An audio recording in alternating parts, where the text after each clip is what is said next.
Welcome. In this video, I'll show you how to remove Okta from Gmail. Alright? You might be having the problem where you sign in with your Gmail account and then Okta Verify or the Okta Verify app is required for you to log in. Okay? So to fix that, just go ahead over to your browser. As you can see here on the right, I have my computer's browser. In the left, I have my phone opened. Okay? So for your computer, just go to the top right and click on the three dots or the three horizontal lines. Now in here, just gotta click on delete browsing data. Okay? Click on it. Now make sure that you select cookies and other site data. Or if you want, you can go ahead and select all. Also, passwords and other sign-in data. Just make sure that you remember all of your passwords. Okay? Click on it, and once done, make sure at the top it is selected all the time. Okay? Once done, just gotta click on delete data.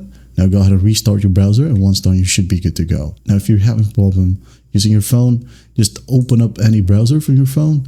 Now go to the top right, click on three dots, and then go ahead over to settings. Okay?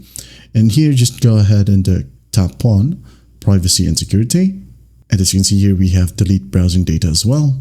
Just tap on it and just do the same. Okay? Delete data, and after that, you're good to go. That is it. Now, if your problem is still here on your PC, don't worry. Just go to the top, click on the extension icon. Make sure that Okta browser plugin or any other Okta related extensions are deleted or uninstalled. Just click on the three dots right here. Just hit on remove from Brave, remove from Chrome or other browser. Okay. If you can't find this icon, go to the top right, click on the three dots or three horizontal lines. Extensions right here, manage extensions, and just click on remove. Okay, that's it.